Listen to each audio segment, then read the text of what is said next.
بسم اللہ الرحمن الرحیم۔ ابتدا ہے رب جلیل کے نام سے جو نہایت مہربان اور بہت رحم کرنے والا ہے۔ السلام علیکم۔ اپنے چینل میں آپ کو خوش آمدید کہتی ہوں اور امید کرتی ہوں کہ آپ اس چینل سے کچھ نہ کچھ فائدہ اٹھا رہے ہوں گے یا آپ کے لیے یہ چینل کسی نہ کسی طرح سے مفید ہو رہا ہوگا۔ اس چینل میں ہم اسلامی تعلیمات کے حوالے سے بات کرتے ہیں اور اسلامی تعلیمات کے حوالے سے بات کرتے ہوئے پچھلے کچھ دنوں سے ہم رمضان کا حوالے سے بات کر رہے ہیں، کیونکہ رمضان کا مقدس مہینہ جاری ہے۔ ہم نے روزوں کے فرضیت کے حوالے سے، روزوں کی افادیت کے حوالے سے، روزوں کی اجر و ثواب کے حوالے سے بات کی۔ اس کے ساتھ ساتھ ہم نے ان واقعات کا بھی ذکر کیا جو اس مقدس مہینے میں پیش آئے۔ آج بھی ہم اسی حوالے سے بات کریں گے اور ایک خاص واقعہ جو اس مقدس مہینے میں پیش آیا اس پر تھوڑی سی روشنی ڈالیں گے۔ آج 21 رمضان المبارک ہے اور آج خلیفہ چہارم حضرت علی کرم اللہ وجہہ کا یوم شہادت ہے، اور ہم اسی حوالے سے بات کریں گے۔ یعنی آج کے دن حضرت علی کرم اللہ وجہہ کو شہید کیا گیا تھا، اور آج ہم ان حضرت علی کی سیرت کے حوالے سے، ان کی شخصیت کے حوالے سے اور ان کی شہادت کے حوالے سے بات کریں گے۔ حضرت علی کرم اللہ وجہہ جناب حضرت ابو طالب کے فرزند ارجمند تھے اور نبی کریم صلی اللہ علیہ وسلم کے سگے چچا زاد بھائی تھے۔ آپ کا تعلق خاندان بنو ہاشم سے تھا۔ اگرچہ رسول اللہ صلی اللہ علیہ وسلم کے اور بھی کئی چچا تھے، لیکن آپ کو حضرت ابو طالب سے خاص محبت تھی۔ یہی وجہ کہ جب حضرت ابو طالب کے مالی حالات کچھ تنگ ہوئے تو نبی کریم صلی اللہ علیہ وسلم نے حضرت علی کو اپنے سایہ شفقت میں لے لیا۔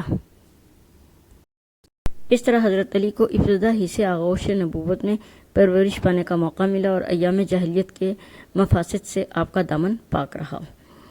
ابن سعد نے لکھا ہے کہ حضرت علی نے بچپن میں بھی بت پرستی نہیں کی۔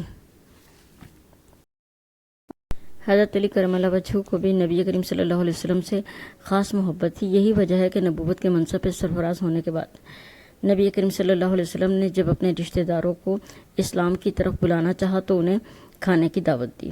کھانا کھانے کے بعد رسول اکرم صلی اللہ علیہ وسلم نے سب کو اللہ تعالیٰ کا پیغام پہنچایا، جس پر تمام محفل میں سکتہ طاری ہو گیا اور ابو لہب نے اس خاموشی کو توڑا اور نبی کریم صلی اللہ علیہ وآلہ وسلم کو برا بھلا کہنا شروع کر دیا اور کہنے لگا کہ محمد صلی اللہ علیہ وآلہ وسلم، کیا تم نے ہمیں اسی لیے کھانے پر بلایا تھا کہ تم ہمیں بتوں کی پرستش سے منع کر سکو؟ ماحول پہ ایک بار پھر خاموشی چھا گئی اور اس خاموشی کو ایک کم سن لڑکے کی پرعزم آواز نے توڑا، اور اس بچے نے کھڑے ہو کر کہا کہ اگرچہ میری ٹانگیں کمزور ہیں اور میری آنکھیں خراب ہیں، لیکن میں آپ کا ساتھ دوں گا۔ حاضرین محفل اس بچے کی اس بات پر ہنس پڑے، لیکن تاریخ نے ثابت کیا کہ اس بچے نے اس دن جو بات کہی تھی اسے بہت جلد سچا ثابت کر دکھایا اور تمام عمر نبی کریم صلی اللہ علیہ وسلم کا دست و بازو بنا رہا۔ اس کا سب سے بڑا ثبوت یہ ہے کہ ہجرت مدینہ کے وقت بھی نبی کریم صلی اللہ علیہ وسلم نے حضرت علی کرم اللہ وجہہ سے فرمایا کہ اے علی، مجھے ہجرت کا حکم آ گیا ہے، میں مدینہ کی طرف روانہ ہونے لگا ہوں۔ آج کی رات تم میرے بستر پہ سو جاؤ اور کل صبح لوگوں کی امانتیں دے کر مدینہ چلے آنا۔ اگرچہ اس رات نبی کریم صلی اللہ علیہ وآلہ وسلم کے بستر مبارک پر سونا موت کو دعوت دینے کے مترادف تھا، لیکن حضرت علی کرم اللہ وجہہ ذرا بھی نہ ہچکچائے اور انہوں نے وہ رات آن سلم کے بستر پہ سو کر گزاری۔ صبح کو جب کفار مکہ نے رسول اکرم صلی اللہ علیہ وسلم کے بجائے حضرت علی کرم اللہ وجہہ کو بستر پہ دیکھا تو سخت سیخ پا ہوئے، لیکن وہ حضرت علی کا کچھ بگاڑ نہ سکے۔ ہجرت کے کچھ عرصے بعد 2 سنہ ہجری میں نبی کریم صلی اللہ علیہ وآلہ وسلم نے حضرت علی کرم اللہ وجہہ کو اپنی دامادی کا شرف بخشا اور اپنی سب سے چہیتی بیٹی حضرت فاطمہ رضی اللہ تعالیٰ عنہا کا نکاح حضرت علی کرم اللہ وجہہ سے کر دیا۔ اس طرح سے حضرت علی رضی اللہ تعالیٰ عنہ نبی کریم صلی اللہ علیہ وسلم کے اور زیادہ قریب ہو گئے۔ حضرت علی کی بہادری اور شجاعت ضرب المثل ہے۔ آپ کو اسد اللہ اور حیدر کرار کے القاب سے بھی پکارا جاتا ہے، اس کی وجہ یہ ہے کہ آپ نے تمام غزوات میں ہمیشہ بہادری کے کارنامے سر انجام دیے۔ غزوہ احد، غزوہ خندق اور تمام دوسرے غزوات میں بھی آپ وسلم کے ساتھ رہتے تھے، اور فتح خیبر کے موقع پر تو قلعہ قموس آپ ہی کے ہاتھوں فتح ہوا۔ مرحب جو کہ بہت زیادہ بہادر مانا جاتا تھا اور جس کے سامنے کرتے ہوئے اکثر لوگ گھبرا جاتے تھے، حضرت علی کے ہاتھوں ہی جہنم واصل ہوا۔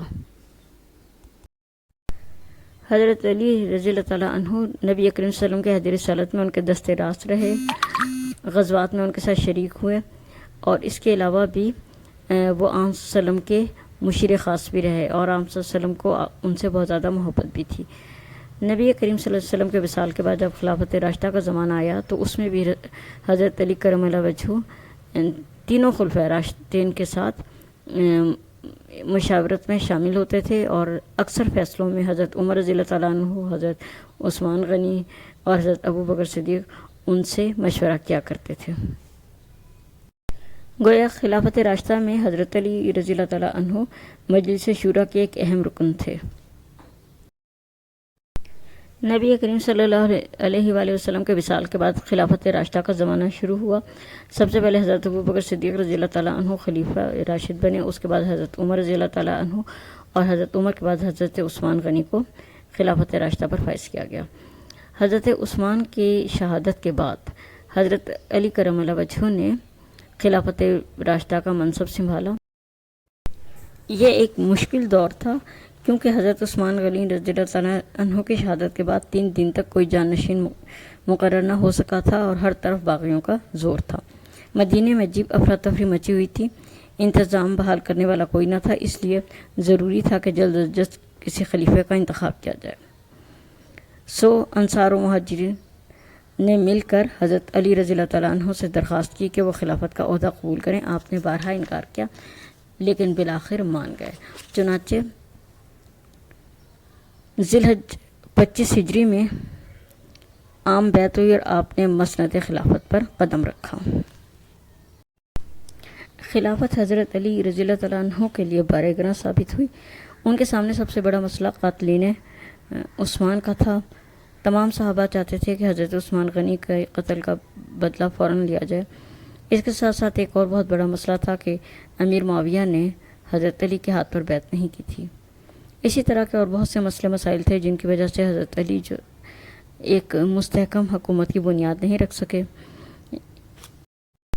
حضرت علی نے بہت کوشش کی کہ امیر معاویہ سے بیعت لے لیں، لیکن امیر معاویہ بیعت کرنے کے لیے تیار نہیں تھے۔ ان کا کہنا تھا کہ جب تک حضرت عثمان کے قاتلوں کو گرفتار کر کے ان کے حوالے نہ کیا جائے وہ بیعت نہیں کریں گے۔